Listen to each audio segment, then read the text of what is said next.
Nakapanty ka pa ba? Ha ha ha.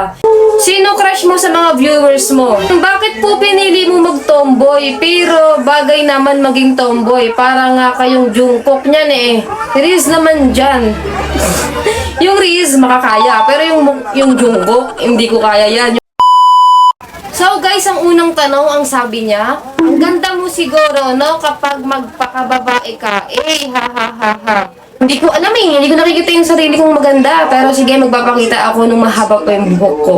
Ayan, yan. Hey, pangit. So guys, next, ang sabi niya, nakapanty ka pa ba? Ha ha ha.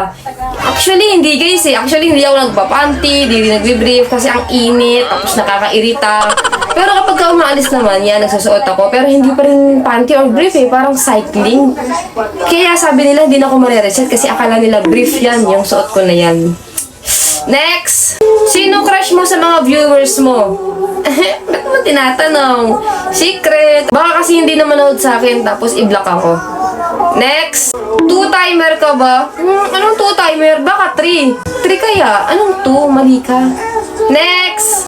Bakit po pinili mo mag-tomboy? Pero bagay naman maging tomboy. Para nga kayong Jungkook niyan eh. Riz naman dyan. Yung Riz makakaya. Pero yung Jungkook, hindi ko kaya yan. Yung Riz na lang. Dahan lang, dahan lang. Oh, dahan lang, dahan lang. Dahan, dahan lang. Oh, dahan lang. Okay. So guys, next. Bakit ang cute mo? Lalo na pag may ipit ka. Gosh, above na above eh. Talaga? Nagkutkitan kayo doon? Thank you so much guys sa palagi nanonood sa akin Hindi ko kaya akalain na may mga manonood sa akin. Next. Paano mo naisip magpakatumboy ka? Actually guys, alam niyo ba yung palabas na ika-6 na utos? Yung lalaki kasi doon hilig magpaiyak ng babae. So parang na-curious ako ano bang feel nun, baka nagpapaiyak ng babae. Tapos tinry ko. Try ako magkagusto sa babae, tapos pinaiyak ko rin.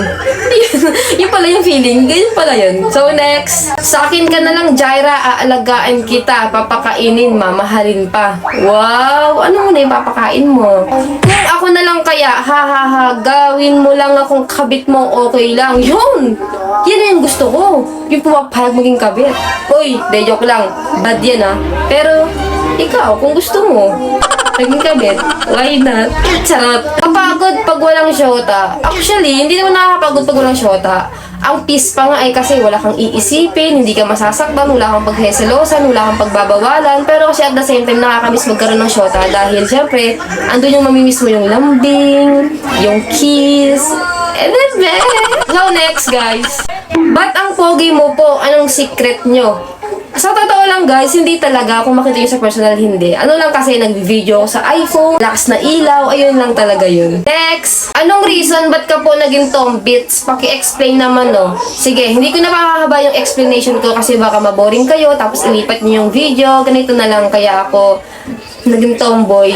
Kasi nung grade 6 ako, naalala ko, meron akong gusto lagi makita, ang tamad ko mag-aral, tamad ako pumasok, tapos gusto ko lagi pumasok kasi nga makikita ko siya.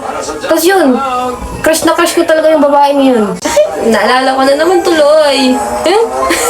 Pwede po ba back ka na sa pagkababae? Gandahin ka po kasi Di ko alam Malay mo, may mag-reset. Tapos bumalik tayo sa pagkababae, di ba? Pwede pa. So guys, next. Sa tingin mo, may magkaka-reset kaya sa'yo? Ha ha ha ha. Di ko alam Depende kung ano mangyari sa panahon. Kung may mag-reset, di ba? Next! Pwede pakita po ng reels nyo, idol. Kilig. Yan talaga yung mga gusto ninyo yung mga reels ko. Pero sige. And I hope you